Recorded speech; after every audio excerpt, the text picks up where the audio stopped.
And what is up? Welcome in GC Live Monday episode of the show.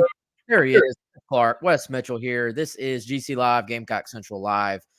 Plenty to get to, Chris. Women's basketball officially to the Final Four with a big victory on Friday. And then, of course, Sunday night, Gamecocks punching their ticket. They'll find out exactly what the rest of the Final Four is going to look like for them later on today.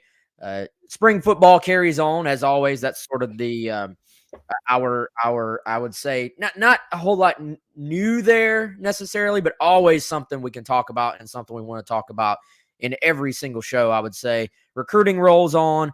Men's basketball hire actually was official right before our last show. We did that with Colin, but Chris, I've not talked to you about that, and we've not talked about the press conference yet either. So plenty to get to, plenty to talk about. But first, we got to tell you about our good buddy, Clint Hammond of the Mortgage Network. ClintHammond.com is where you can find him. If you're paying attention, those interest rates are going up. And so what, if you're in the market to buy a house, might, again, not an expert, but might be a time to go ahead and try to make that happen. NMLS number 71597. Again, I'm not an expert, but Clint is, and he can help walk you through that process and find out what makes sense and what works for you. Chris, what's up, man? Man, a lot. Busy day. A lot going on in Gamecock country. You hit on all the things, so I'm not going to just repeat them, but I'm looking forward to jumping in. Got a chance to watch a few different things over the weekend. Obviously, Gamecock baseball, big series win over Vandy. I got to catch some of that. And I caught the entire women's basketball game last night, which is a minor miracle given how busy we've been, but I did get to catch that. And then, of course, a lot of activity on the basketball front. A lot left to shake out, but a lot of things going on. And, of course, keeping our ear to the ground and working some different things on football spring practice and recruiting, because all that going on simultaneously. Some prospects on campus this past weekend. Practice rolled on this past weekend. So, tons going on in Gamecock country, which definitely always makes it fun around here.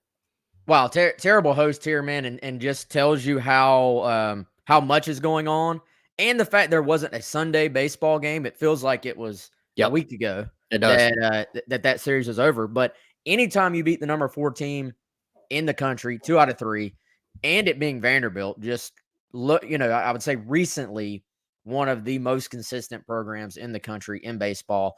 And considering what it was like going into that series, man, and the way the Thursday game was, South Carolina just getting crushed by Vanderbilt on Thursday. That game gets away from them. They bounce back, not only win what I always call the Will Sanders game, because I think you go into each series. I'm not just saying this because he's a Garnet Trust athlete. Each series you go into, Chris, I always say, well, they got to win the Will Sanders game, and then they'll have a chance because it's just that different when he is on the mound. But they not only win that one, they win the game 3, normally your Sunday game, your Saturday game as well. Shows some resilience, not just from a big picture standpoint, but within that game as well. They were down, I think, 2-0, maybe 3-0. They were down 5-2. I know that. And Chris, they went down, and I hadn't planned on starting with this, but while we're on it, let's go ahead and hit it. They go down 5-2 in that game, and it was on, it was just one of those baseball plays where you just say that's baseball. I don't know if you remember what I'm talking about, but it was 3-2 Vanderbilt, and it felt like South Carolina had some momentum. Vanderbilt had 2 runners on. There were 2 outs, and I think 2 strikes. And the Vandy kid just sticks his bat out there, pokes it, and it dinks past Braswell at short for a 2 RBI, 2 out, 2 strike hit. And all of a sudden it's 5-2. And you're just saying, how unlucky can you be? Yeah. You're already fighting from behind, but how unlucky can you be? And then what happens? They keep battling, keep fighting back. Some really good at-bats. Braylon Wimmer has a fantastic game. Put the team on his back offensively. But then there were some other really good at-bats too, where guys, I think they're slowly trying to get out of this whole swing for the fences mindset, much more of a all fields approach, put the ball in play approach. and then of course bash when you can, which we saw Wimmer do. But I'm glad you brought that up, man, because let's not forget how big of a series victory this is for South Carolina, because the schedule you've run through the gauntlet and you kind of survived. Like you took some punches.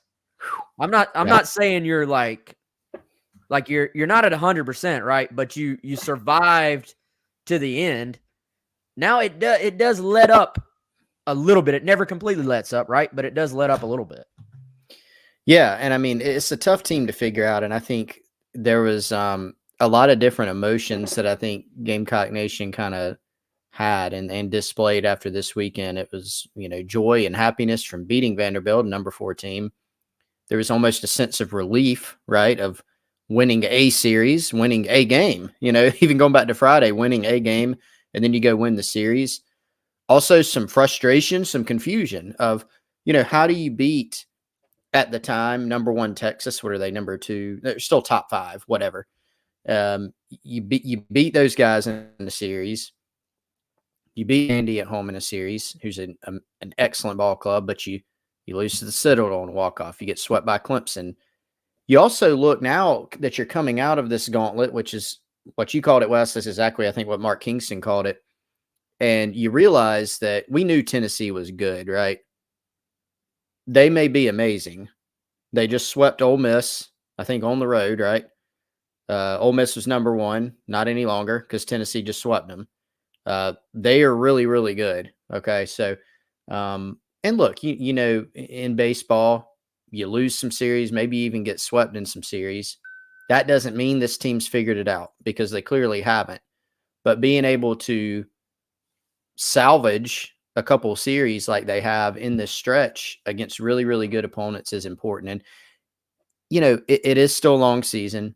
It's going to be very, very difficult for them to make up all the ground that they need to in the conference and just overall. But you do look at it and say, okay, this team's at least capable of playing like they have. And you also look at it and you say, this team has dealt with some stuff that's been pretty difficult. You look at the injury front, pitching, gone through some tough stretches and hitting. Can they put it together? Maybe so. But it's definitely been a little bit of a Jekyll and Hyde performance for the baseball team this year. Yeah, it certainly has. And I think people are saying why. They're saying how, I guess, is probably the better question. How does it happen like that? And I would say, man, as much as it has been that, and, I think the big thing is when you look at just like last week against Tennessee, just not being able to put together anything offensively. They bounced back and had a pretty good week at the plate, or pretty good at least 2 days at the plate against Vanderbilt. And Vanderbilt did lose their 2 superstar pitchers from last year, but still, Vandy recruits as well as anybody in the country as far as pitching goes. So I would say this. I think a lot, maybe not all of it, but a lot of it can be explained away, Chris, in my opinion, in that we like to compare various sports, right? Well, in football, you have your offense and you have your defense. Unless there are injuries, if you play from week to week, for the most part, the same guys are going to be out there. In basketball, for the most part, you're going to have your same 5 starters, and in basketball, they're going to play offense and defense, unlike football. Well, baseball is the only sport where the most important guy on the field a lot of days, at least for you defensively, is a different person, your pitcher, from game to game. And then even within the game, it would be like if you by design played one quarterback against one team and then played him again and played a different quarterback. And then the next time you played them, both teams had to play their third quarterback, So it completely changes the entire course of the game. So yes, we like to think of it from a broad, be like, oh, how can they be so inconsistent? Well, when you have a lack of pitching depth and then you're hit by the injuries you are, to me, that explains away some of it. Like, it's not really that much of a surprise that they have, some games they're already starting their Friday guy, Chris, wasn't even going to be a starter this year. So the fact that you get blown out, guess what? Once you're down to Vanderbilt in game 1, you're not going to wait. If you have limited pitchers, you're not going to waste your best relievers when you're already down 3 or 4 runs. So it exponentially, it gets away from you, but you'll actually take a 10-0 loss on Friday in order to save your juice for Saturday, or in this case, Thursday and Friday. Y'all know what I mean, game 1, game 2. So in baseball, I think it's not really comparable to other sports, in my opinion, as far as consistency of performance. And wasn't it on the Thursday game? I mean, Noah Hall, I mean, everybody ended up obviously getting knocked around 10-0, but I mean, didn't he have a no-no going through like four or five innings? Very good through 4 or 5. Very good through 4 or 5. And it kind of goes back to what Mark Kingston said, is they're having to kind of ask some, or not kind of, they are, they're having to ask some guys to go an inning longer, a few batters longer than they're accustomed to. And I know people have the, well, who cares, recruit more guys anyway type of thing. And I get that. Ultimately, it's a results-oriented business. And I will still qualify everything we're saying with the fact that if it gets to the end of the year and the results aren't good enough, it may get interesting around here, right? We all know that. But you can also be nuanced and understand where South Carolina is at, what has happened, where they're at. Several disappointments, getting whooped by Xavier, getting swept by Clemson, right? Losing to the Citadel on a walk-off. And then you contrast that to beating 2 top 4 teams in Vanderbilt and Texas. From here, you got a midweeker at PC. Like you said, Wes, it does let up a little bit, as much as you can let up in college baseball. You go at Missouri, you play Georgia, Ole Miss comes to town, the probably former number 1 team. But there's still a lot of really good teams on this schedule, but still a chance for the Gamecocks to make up some ground and get back to more, respectability. They're 12-11. They're 2-4 in the conference. In this gauntlet of a conference, 2-4 does not mean that you're dead by any means. No, it doesn't. And, the big thing there too, Chris, is that by getting a few just marquee wins, that if you're on the bubble later on, you do have some wins you can point to. Now there's going to be a couple of tough losses in there that nobody wants to re-experience and look back on. But hey, if you have series wins, so 2 wins over what was then number 1 and 2 wins over what was then number 4, that's going to hold up pretty well when they're looking at those resumes just from a mathematical standpoint later on as well. And now you hope Texas, Texas has lost some games since that. You hope Texas sort of gets it going, and you hope Vanderbilt bounces back and keeps winning so that those wins can kind of hold up down the stretch. But again, there were a lot of people who were sitting there after last week saying South Carolina, and certainly some people after Thursday, Chris, who were probably saying they might start 0-6 in the SEC. And if you're 0-6, then that, I dare say, is a hole you are not digging out of. No matter how well you start playing, you could end up being a really good baseball team, but you're just so far behind and playing in such a good conference. Even if you played well and just went 500 the rest of the way, you're not digging out. 2-4, you can make a respectable finish to this season because you were able to, I would say, tread water is the best way to put it, and kept going. So again, we actually talked much longer on that than we even planned. But again, there's so much going on right now. There's a ton of stuff going on in the world of Gamecock sports, and nothing bigger than Dawn Staley and South Carolina women's basketball going to a second straight Final Four. Mike Yuva actually, it appears, will be joining us here shortly to talk a little bit about it because he was in Greensboro for both games for South Carolina's win over North Carolina, and then their dominant 80-50 victory on Sunday night over Creighton. Chris, you watched the game. Your initial thoughts? Well, I think it was one of those scary games for South Carolina because I almost saw it as, it had kind of that St. Peter's-ish potential, and that, St. Peter's, that amazing run, obviously a great job by those guys, players, Shaheen Holloway, their coach. But they kind of played a different style that I think a lot of teams in the tournament had some difficulties with. And then obviously they got hot shooting. They played together, passed the ball extremely well. Those are some of the things, like taking it to Creighton and applying that example. You watch how they play. They obviously took down some really good teams. The 10 seed was Creighton. They could fill it up from outside. You watched and you even saw early in the game, South Carolina had some trouble with this in the early going, the way that Creighton cuts to the basket, backdoor cuts, passing the ball, being able to shoot from three. We saw that hurt South Carolina a little bit early. They figured it out fairly quickly, and then they were able to Aaliyah Boston just absolutely dominant inside. Even Victoria Saxton got in on the action with what they did on the boards. Cardoso got in there.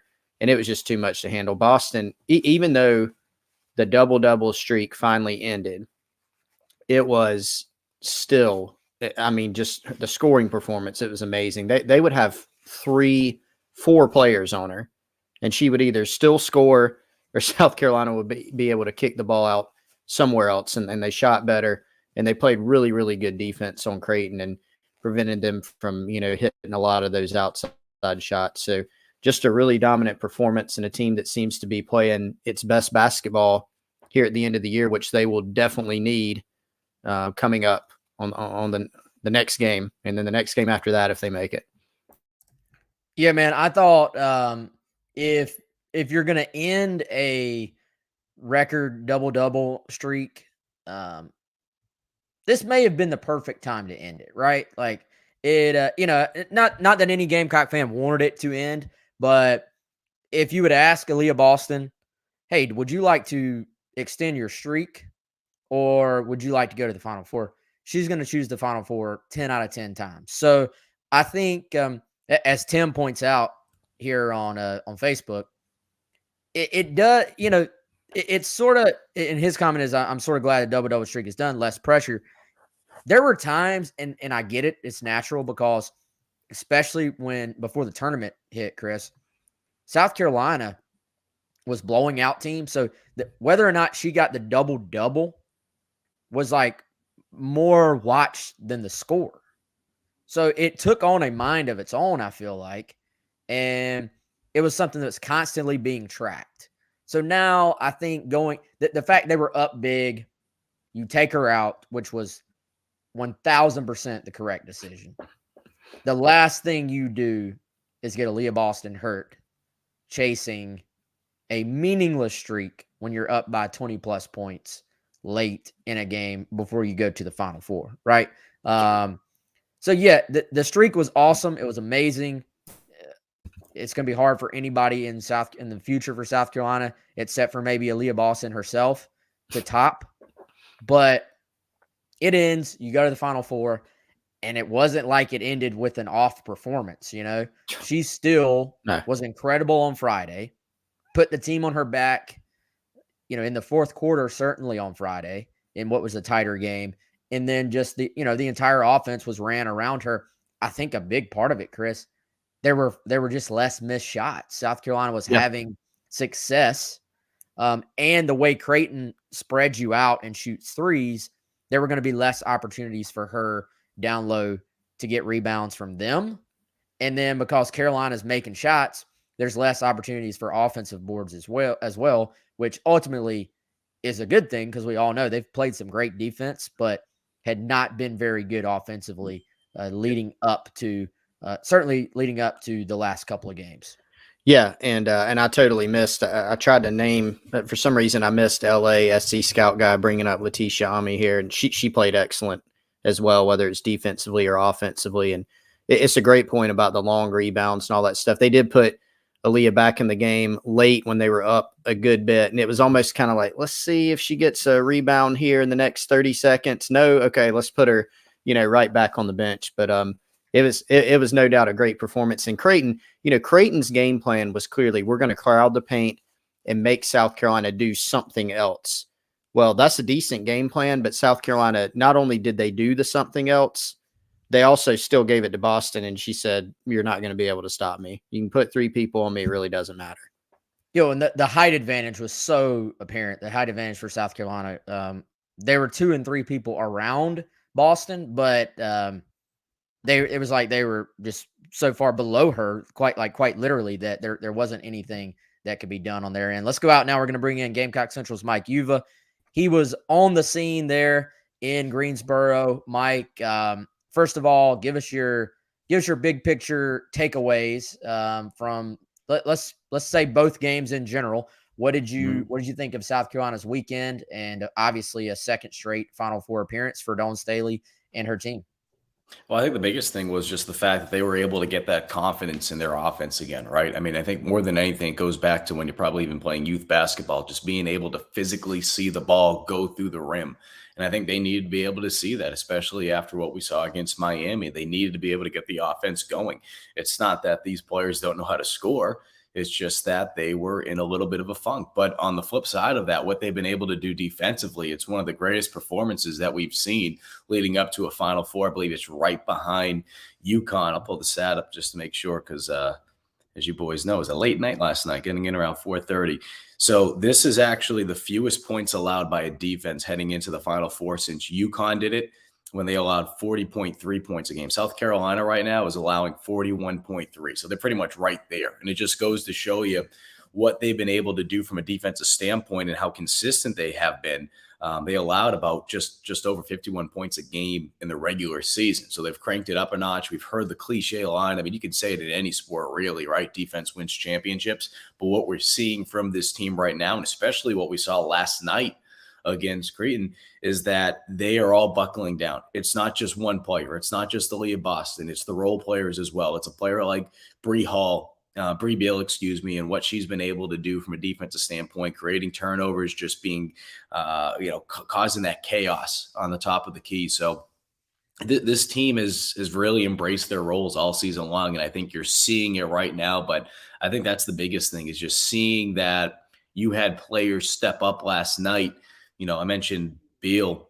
She's not someone that typically scores. I mean, she scored a season high last night. I mean, she's not the one that goes out. She's more than capable of doing it, but that's just not what her role is. And when you have players like that going out there scoring, I mean, it's just very difficult to stop this team because they have multiple players that are capable of going off at any given time.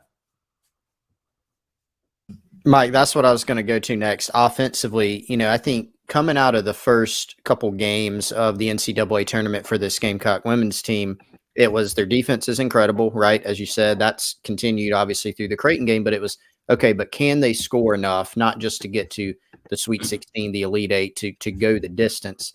And we saw in this game, they answered the bell, at least against Creighton. What was the difference in the game? You mentioned Beal. She obviously had her best offensive game, but what else did the Gamecocks do well offensively that kind of unlocked more possibilities for them? I think it goes into – you just look at just the fact that they're just a bigger team. They're bigger. They're more physical. They're faster. The Blue Jays were just outmatched.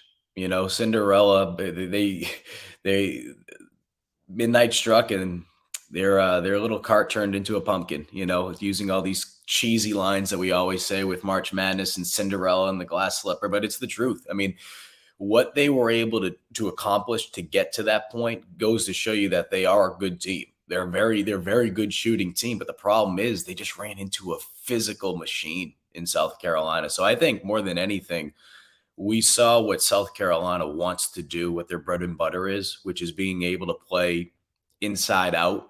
And what I mean by that is, they want to be able to go down to the post. They want to be able to use their size to their advantage. And if it's not there, kick it out. And they have some tremendous scorers that can shoot from the outside. It's going to only get tougher from here on out. I mean, we have to wait and see who they're going to be playing. Could be Louisville, could be Michigan. But, not trying to look too far ahead. But if they are able to win against one of those teams and they play in the national championship, if they do go up against a team like Stanford has a lot of size. You're not going to be able to do it the same exact way that you did it last night. So I think what you need to see from this team is that, yes, you know who you are, you know what your identity is, and your identity is just being able to go into the paint and being physical. And clearly, Creighton didn't have anyone to be able to slow Aaliyah Boston down and some of the other players that they had. Victoria Saxton had a phenomenal weekend. I think she got snubbed from not making the all-region team this weekend. But I think what it shows you is that they know what they want to do. They want to be able to go down there. And what that's going to do too is, Stanford's a very well coached team. They have one of the best coaches in women's basketball history. But people are going to know that what South Carolina wants to do is go inside. They're going to suck on down, and eventually you're going to need your shooters to be able to make shots on the outside. So I think going into this game, that's what you're going to need to do, regardless if you go up against Louisville or Michigan. Mike, this team has sort of had to deal, and it's a good thing, but there's a immense amount of pressure that comes along with sort of being expected to go back to the Final Four. It kind of, the way the South Carolina fan base looks at this program now reminds me of the way Alabama football fans look at that program. It's if you win a game by 10 and you don't really have a great game, there's a level of criticism. The expectation is just different here, and they've earned that, but it comes with a great deal of pressure, man. What was the vibe? What was the reaction when South Carolina, when it hits 0? Luckily for them, there was no pressure at the end of this game. It was well in hand. But was it kind of all smiles? Was it relief? Was it, hey, this is just one step? There's 2 more hills to climb here. What vibe were you getting just around the program from both the ladies and from Dawn Staley herself after the dub last night? Well, I think that's one of the things that we expect to see, right? And that was one of the reports I actually just put up right before I hopped on with you guys, is that as good as times are right now for South Carolina, it wasn't that long ago that this program was, I don't even want to say a shell of itself. It was nothing. I mean, I hate to say it, it was nothing. No one really cared. I've had conversations with Asia Wilson's dad, Roscoe, about the days when he would bring Asia to games, and you'd be able to just walk pretty much right up to courtside because no one was in the stands. No one was in the stands. Or the fact that you go back to as recent as 2013. Think about this. As recent as the 2013 season, South Carolina had a game scheduled at Colonial Life Arena, and that game got bumped for a Miranda Lambert concert. And they had to play at the Coliseum, a place that had not hosted a basketball game in 10 years. That would never fly today. That would never, ever fly today. So it just goes to show you that this program, what they've been able to do, obviously is impressive. But I'm just trying to be as real as I can be about this. It just goes to show that when you do invest in a program and you have the type of support that this fan base, the fans have shown, that women's basketball and women's sports can take that next step that so many people want to be able to see. And, look, from an equality standpoint, we know it's going to be tricky from a pay standpoint. That's just the reality. I mean, we could go down the list in terms of revenue and how many people are what, but it's getting better.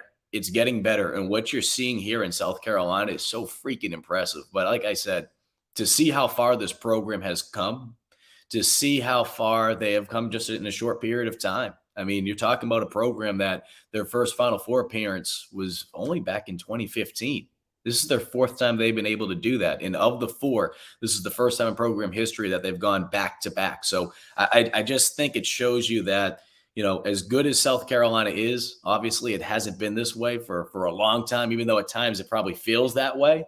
But on top of it, I don't think we're anywhere close to seeing the peak of it. I think, Dawn Staley and where this program is right now, especially when you look at just how young and talented they are, they're not even close to hitting that peak. And you think about some of the greatest, I mean, look, bottom line is they still have work to be done. They still have to go out there. They got to be able to try to claim another national championship. But where this team is, when you try to talk about some of the greatest dynasties we've seen in women's basketball history, and of course, championships are the big part of that, right? You have to be able to win championships. They're creeping into those conversations. They need to be able to get this ring, and then you can really start talking about the Tennessees, the UConns, and obviously they have a lot of work to do if they want to be able to ever get to that level. But when you just look at this foundation and just how quickly they've been able to turn this into a powerhouse, it's just impressive. And you just have to appreciate how far they've come in just a short period of time. Yeah, and we'll certainly have more coverage on Gamecock Central throughout the week leading into the Final Four. Gamecocks will learn their opponent tonight, 9 p.m. Louisville, a 5.5-point favorite. They That game's on ESPN. Louisville versus the 3 seed Michigan. Lots of 1 seeds potentially in the Final Four, which would be very, very interesting for the Gamecocks. It will not be easy, obviously, because you're talking about some other pretty elite teams that'll be waiting on you there as well. Mike, before we let you get out of here, man, we've not talked to you since the opening press conference for Lamont Paris when he was introduced last week. So real quick, man, just give us your initial thoughts on the press conference, just your reaction, and B, I would say the challenge is a good word. The challenge ahead for Lamont Paris. Well, I mean, shoot, just look at the challenge. I mean, that is a story in itself, right? I mean, we knew this was going to happen, and this is no slight against Lamont. We knew this was going to happen. You have a coach, not just any coach, but you have a coach like Frank Martin that leaves. You are going to have players enter the transfer portal. The people that are on Twitter right now say, "Oh, we don't need them. They don't want to wear the garnet and black. Screw them." Get a life, really. Get a life. Get a freaking life. These players, it's not the same like football. Basketball is just such a different sport, and you want to be able to play for a coach. Most of the times, you want to be able to play for a coach that is going to put you in a situation where you have a chance to see the court.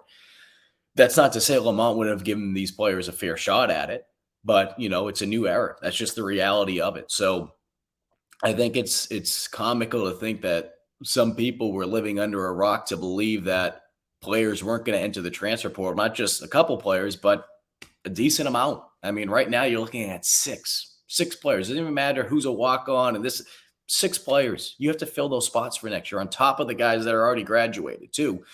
So now you're looking at 8 spots right now to fill. It's going to be tough. It's going to be a rebuild year. I mean, that's just the reality of it.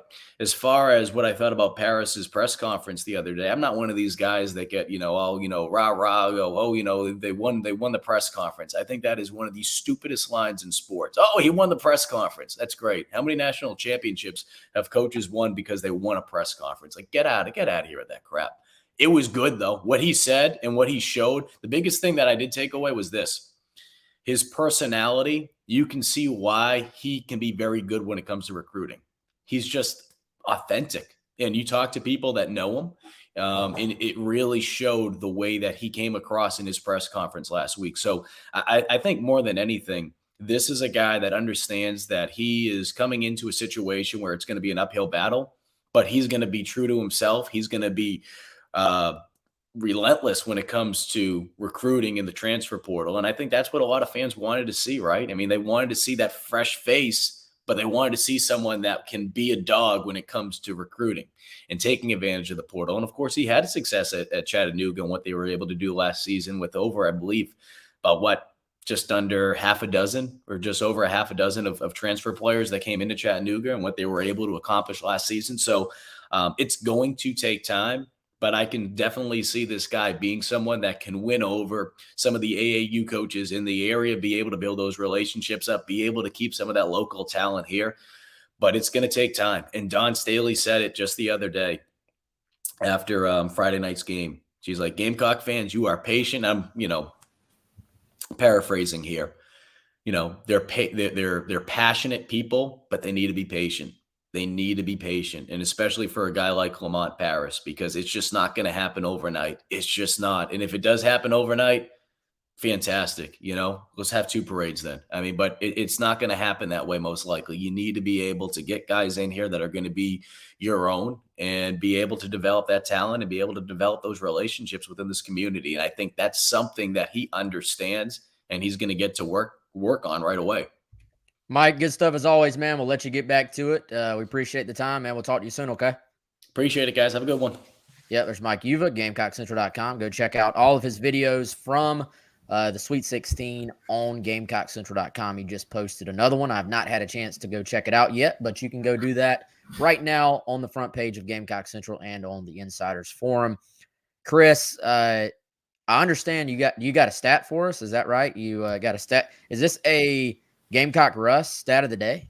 It is. It indeed is. It's a pretty good stat. and I can't properly credit somebody in the Ask Chris thread on GamecockCentral.com.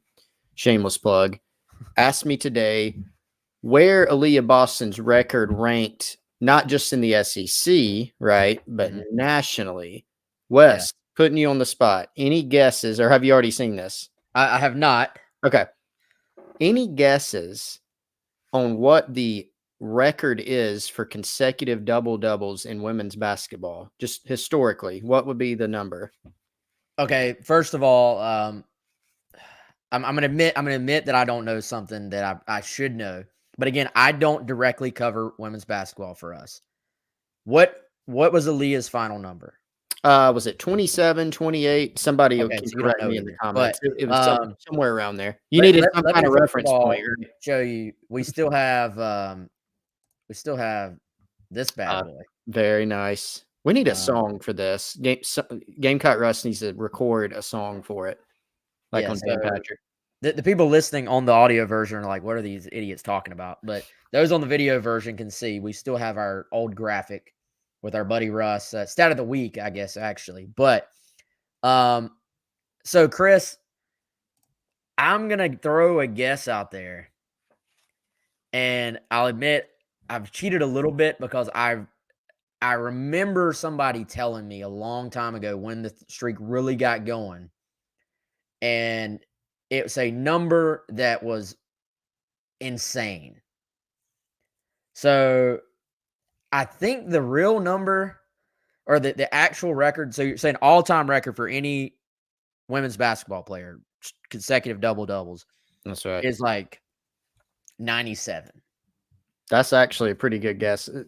I thought, I did not dream it would be even that high. It is 112. 112, okay.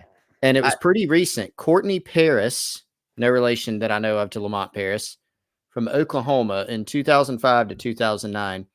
Well, she had 33 straight in one season, so that's a record in one season. And then consecutively had 112 straight double-doubles. Oklahoma, Courtney Paris. Blew my mind.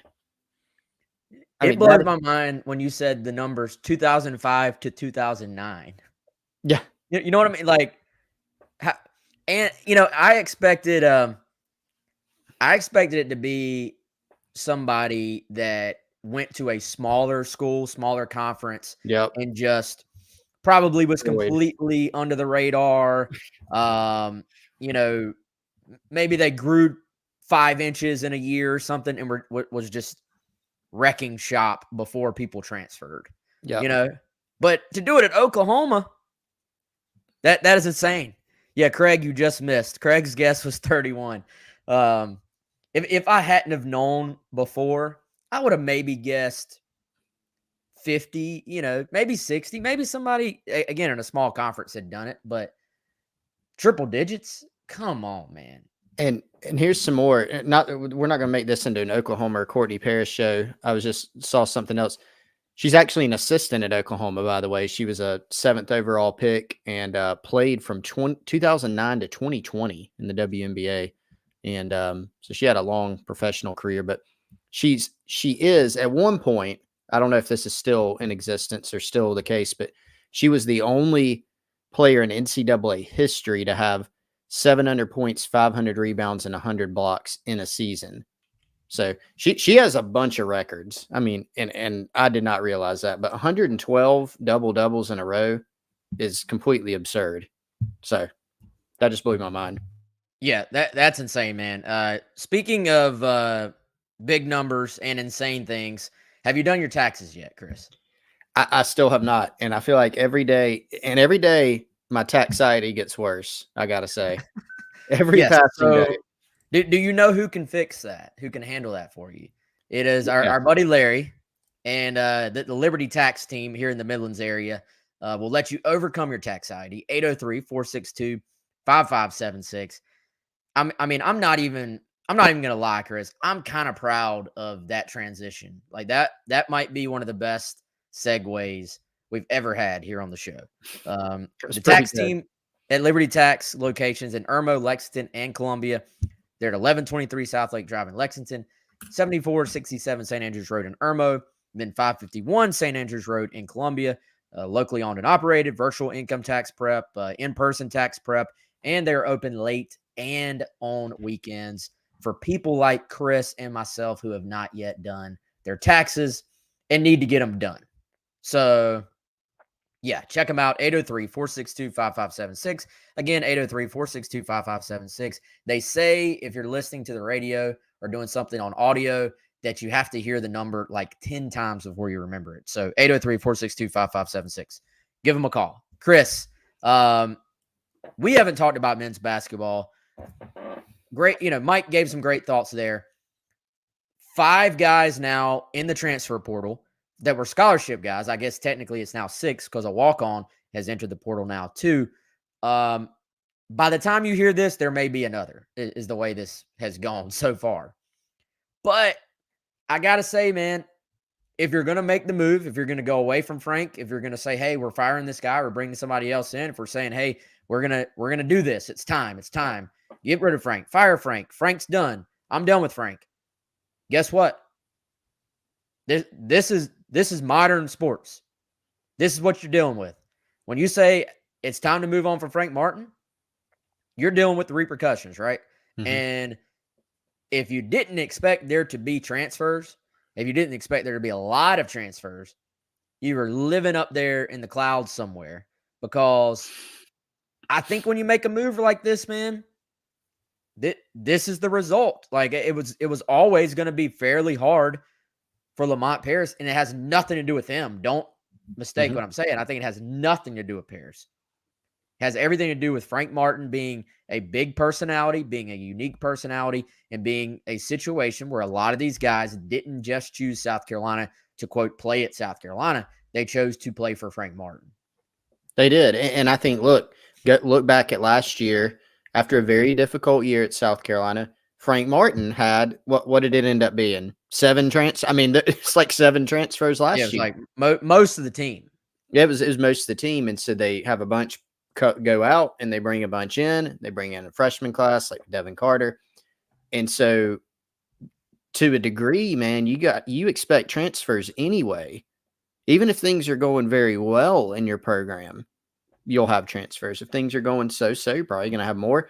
And certainly a coaching change, you're going to see a lot, and particularly with what you said. Some of these guys during recruiting or when they're on the team become very close with coaches on that staff, support staff, and with Frank Martin himself. So I think you got to know that, as whether you're a fan or when you think to the decision-making process in this, you have to know and expect kind of almost the worst case scenario. If you're going to blow up the basketball program, it's going to blow up. You're going to have players leave. There's going to be issues with, okay, now you got to go recruit. Now you got to hit the transfer portal. What this means, Wes, is I think a lot of us kind of wondered, okay, guys are going to leave, but how many and who, probably more importantly, who, and then also, that is going to probably have a direct correlation and tie in with how Lamont Paris approaches his own roster composition. So because of the number of guys that have left already and who those guys are, you now go from, you got to recruit some high school players, but now you got to hit the portal. It's undoubted that you got to go hit the portal. That's how he constructed his last team at Chattanooga. I expect more of the same, at least for the early iterations of this Gamecock basketball team. Yeah, certainly, man. And I don't think he wants to go through what happened when he got his head coaching job for the first time at UTC, when they sort of just went the whole, hey, it's going to be blown up. We're just going to build for the long term. You got to think it's going to be more like you just talked about, the end of his time at Chattanooga, where he said, look, we're going to hit the portal and we're going to try to win now because, as Don Staley referenced, great fan base, passionate fan base that will get behind you, but not the most patient fan base in the world. So you got to be self-aware. You got to know where you're at. And, there's always going to be guys out there that you can go sign. I'm curious, Chris. We know for Paris long-term, 3, 4 years, 5 years on down the road, recruiting in the state of South Carolina will be the biggest key, in my opinion. Short term, it's going to be about, can you Can you go out and get some transfers that can come in and help you and at least give you a chance? Because let's remember, this was not an absolute mess of a program that South Carolina got rid of Frank Martin for. This was a 500 team in SEC play last year. So there's going to be a certain amount of scrutiny, not necessarily for Lamont Paris, but for your decision makers when you blow this thing up when it was not a complete dumpster fire of a program. So that does, in my opinion, increase the pressure on Lamont Paris a bit, not to just have a complete restart as far as the on-the-court results. I also, to give a big positive to Lamont Paris, the stuff you said about recruiting and getting after it and competing on that side of things. If you look at Frank Martin's tenure at South Carolina, there were times, Chris, where he was a bit hard-headed and old school about going after in-state guys early in the process. How many times did it sort of look like Martin wanted to kind of evaluate, and not just jump in on guys when then you turn around, they have 10 SEC offers. So a little bit more modern approach maybe from Lamont Paris, being so heavily involved in recruiting. You are fighting an uphill battle to get these in-state guys, but it'll be curious to see if a different approach can have better results in that facet. Yeah, and I mean, one big question I have is what's the staff composition for Lamont Paris? Is it his guys from Chattanooga? Is it some of the guys from Chattanooga? Are there any guys that he brings on that have, significant in-state ties? If so, maybe that helps. But no doubt he's got a tall order, and it is a good point. I mean, look, something that I've tried to be consistent in saying is that it was understandable, certainly, why South Carolina would move on from Frank Martin. That was understandable. You could also argue the either way of, well, hey, they finally have some in-state traction. They have some pieces. They were 500 in conference play. The point is, to some fans, it may have been painfully obvious that this was a move that needed to be made or maybe needed to be made a couple years ago. You certainly argue that. But it's not like a Darren Horn situation. I mean, Horn had the good first year at South Carolina in 2008 and 9. Still got knocked out in the first round of the NIT, despite tying for first in their division. After that, they had a losing record and went 6-10 in conference, had another losing record and went 5-11 in conference. And the last year, they were 10-21 and won 2 conference games. Pretty obvious at that point, right? That's not quite the same. So you got to a point where anything that I won't say anything, you could upgrade from Darren Horn and what the results were at that point. Here, it was maybe not as obvious of an upgrade. So you need to make sure that maybe the gaps that were there for the Martin era, those are the things that you need to improve upon. And obviously, as you just laid out, Wes, recruiting is one of those areas that certainly could have been better. Yeah, and I think that's an excellent point, man. There are some coaching changes. Like, do you always hope you're upgrading? Of course. There are some coaching changes where you're just like, I have to make a change, even if it ends up being just for sake of change, right? Like, the program has gotten so bad. The fan base has gotten so over it. The fan base is so done that you just say, we'll roll the dice. Who cares if it blows up? This is not one of those. Now, there are some people who have been done with Frank, and you're going to open some doors to players, to prospects, to possibilities at least, because you got a guy with a different demeanor.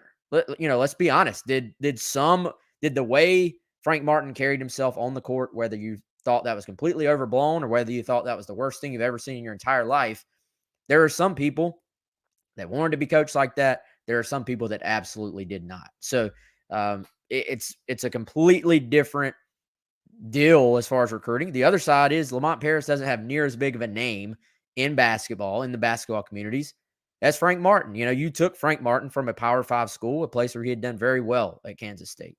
So there's all different variables in this thing. All we can do is sit back and watch and see how it plays out.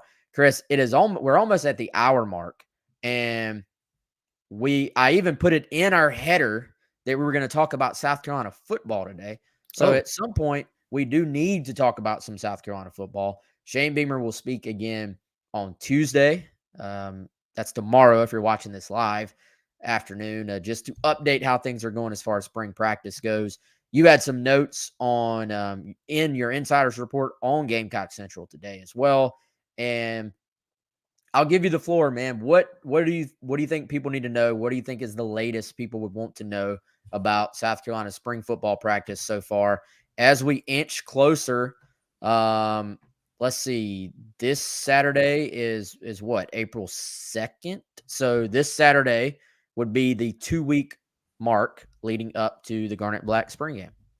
Yeah, and I'm going to actually use Lynn Turner from Facebook. Thank you for listening and watching, Lynn. I will piggyback off that. I mean, not to continue beating that drum, but people do want to hear about Spencer Rattler a lot, I think, for good reason. And so we have had a couple open media sessions, Wes. I think we've had a couple. The next one is in about 3 days on March 31st. I believe we'll get to see a few more periods of practice. So, yeah, I mean, look, we've seen a little bit. We've heard probably even more about Rattler and his impact. And I think that's where you've got to start. We are going to talk about Spencer Rattler a lot on this program because there's a lot to talk about there. And he's a very important guy with his talent level and playing the most important position on the field. So we've just continued to hear that he's acclimated well, whether you look at, just him getting to Columbia, how he's fit in with the team, the kind of leadership he's shown, and also even things like transitioning to this new offense, working on going from a no-huddle offense that's pretty much exclusively shotgun to a more pro-style offense where you're huddling and you're under center more. Transition from what we've heard has gone very well. Another thing I've heard, Wes, is that this guy has just made some throws, attempted some throws in practice in those team settings that are kind of audacious. Like, he brings an element to practice, or he brings an element to the quarterback position that they have been missing. And this is a guy that can make you right on some busted plays and can really, really do some good things. So that'd be the starting point, just what we've heard about Spencer Rattler. I think Gamecock fans during the spring game, when they get to watch, are probably going to see some things that will impress them. Yeah, dude. At some point it will be a broken record, but I think until people get to see it for themselves, it is worth talking about. And I would say the key factor in all this, man, has just, in my opinion, been the leadership and the physical stuff. I felt was pretty apparent that it was going to be there based on everything you've seen, at Oklahoma. You see the videos on YouTube, all that stuff. But, could he come in and sort of mesh, I guess, with teammates, mesh with the quarterback room, mesh with a program in general? It's always going to be a little bit of a question for a quarterback who's transferring in. And especially at a place, let's be honest, you've got one of the most likable guys on the entire team, and Luke Doty, who is in that quarterback room as well. And so for him to come in and really kind of just mix in well, I believe is an excellent sign for South Carolina, an excellent sign for their offense. And I think if you are a Gamecock fan, you can't put unrealistic expectations on this offense. Like, I'm not sitting here saying, dare to dream that this is going to be like a top 3 offense in the SEC or anything like that. But I do think, Chris, the more we hear, the more we've seen here and there, the more I think you're allowed to feel much better about this offense than you did going into last year. Something you and I have both heard has been that Rattler has not only been open to all the under center stuff, but that he has actually really embraced that stuff and how it's a big part of what you're asked to do in the NFL. And so I think this is a highly different offense than what he was at Oklahoma. That's pretty apparent, but I think he's completely bought in to some things he can do in this offense. So I for one, am kind of excited to watch the spring game. And I think when you look at the weapons that he's going to have at his disposal, it's really just a much better situation than it was this time last year. This time last year, we didn't know if Josh Vann was ready to emerge. We had heard great things about Jaheim Bell. We didn't know against other teams if he was what we thought he was going to be. Marshawn Lloyd, can you continue to hear very positive reports about Marshawn Lloyd coming on at practice? Antoine Wells is coming on. Xavier Legette has had a good camp. there are just going to be more options there than, at least as far as proven options, than there were this time last year. Yeah, and I don't think like you said, they're not going to go from worst to first. Like, you don't need to expect that, and I don't think that's going to happen. Maybe a decent comp West would be like Kentucky last year, right? There are some different things there in terms of they get Will Levis, right? That's one. So they've got their trigger man, who was very talented and played quite well. Then you've got, you bring in the Nebraska transfer, Wan'Dale Robinson, who's a really good playmaker. Now, they did overhaul their entire offense. So you may say, well, Chris, South Carolina didn't change their scheme. They didn't change their offensive coordinator. True. South Carolina also pretty unique last year in that they started 4 different quarterbacks, right? Had a bunch of injuries.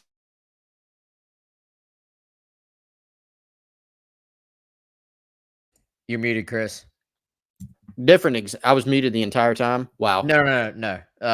It cut out for some reason for the I think I accidentally hit a button there. But, so the point is not the same comparison as Kentucky because of that scheme overhaul with Liam Cohen, but there are some other overhauls that have taken place, whether it's just having more bodies, more potential weapons. They will tweak some things schematically. Spencer Rattler lets them tweak things schematically, and he's a talent, right? That is just something that he will bring some things to the field that they have not had, whether it's been youth, talent, injuries, whatever, at the quarterback position. So is it fair to expect them to show a decent market improvement? I think that is fair. That's an interesting comparison point, man. I just pulled up the SEC offensive numbers from last year, points per game. Where would you guess, without looking, that Kentucky was in the SEC last year? Yeah, 2021. That's a good question. I'm trying to run through the other 7th. They're better than I thought they would be as well. They were 5th in the SEC in scoring offense. Pretty dang South good. Carolina, 13th, ahead of Vandy only. So, and I was sitting there thinking, Kentucky, that's probably very manageable for South Carolina to potentially get there. I didn't realize Kentucky was as good as they were. That's actually all the more impressive. South Carolina's defense held them down. Now, there were some turnovers that helped, but they scored 32.3 points a game, did Kentucky. And the interesting thing there, though, man, is you go back in 2020, the year before, Kentucky finished 11th in the conference, but they averaged 21.8 points a game only. South Carolina last year, 13th in the conference, and averaged 22.6 points per game. So scoring was overall up a little bit in the conference as a whole for offenses. But I would dare say if South Carolina gets that progress offensively, you're probably feeling pretty good, right? But I do think it is realistic. It's a realistic goal that will not be particularly easy to hit, but will be possible to hit. Yeah, and that's the type of jump that this team, in my opinion, is still very early. A lot to learn about South Carolina, a lot to learn about other teams that they're going to be playing. But this is the kind of jump that they need to go beat Kentucky, who we're talking about, to go beat Missouri, to be able to fend off Vandy, go beat Florida again, those types of things. They'll need that improvement. They're not going to be able to sit at where they were last year with scoring, absolutely scratching out 21, 22 points a game. And okay, now let's go win 9 games. You're not going to be able to do that, in my opinion, this year. So, adding, that jump Kentucky made, I'm almost surprised it wasn't more. I think now you got to go, but who did they play both years? How many points did they score? But to me, they seemed light years better. The South Carolina game probably skewed their statistics because they turned the ball over so much, but they could run the ball. They had a downfield passing attack for the first time since we can remember with Kentucky. Aside from the statistical impact, they were just so much better. And I think that's what we need to get through this 2022 season, look back at it and say, here's South Carolina stats. They were a lot better, but even more than that, They moved the chains. They kept the offense on the field. They kept the defense off the field. They flipped the field. That's the things that, aside from not scoring, this offense, way too many 3-and-outs, way too many awful field positions. Even those things that may not show up statistically in scoring, that's what they've got to get much better at. And Spencer Rattler and some of these other things, it may help them get there. Definitely, man. So I think that's all we got. Is that all you got? That's all I got. You good? That's all I got. Said yes. We are over the hour mark, and my Wi-Fi is trying to go out again too. So I think that's our sign. We appreciate everyone for joining us. As always, appreciate everybody in the chat. Got several of our loyal chatters chatting away. SC Scout Guy, Craig, Lynn, Gamecock Ryan, Phil, Travis Edwards. Let's see, T Thompson in there as well. So I know I missed some folks, but appreciate y'all. Go rate, review, subscribe. Hit the subscribe button on YouTube, by the way. It's completely free, and it'll help you get alerts whenever we go live or whenever Mike or whoever else posts new videos. For Chris, I'm Wes. We'll see you all soon on GC Live, and we'll see you all soon on GamecockCentral.com.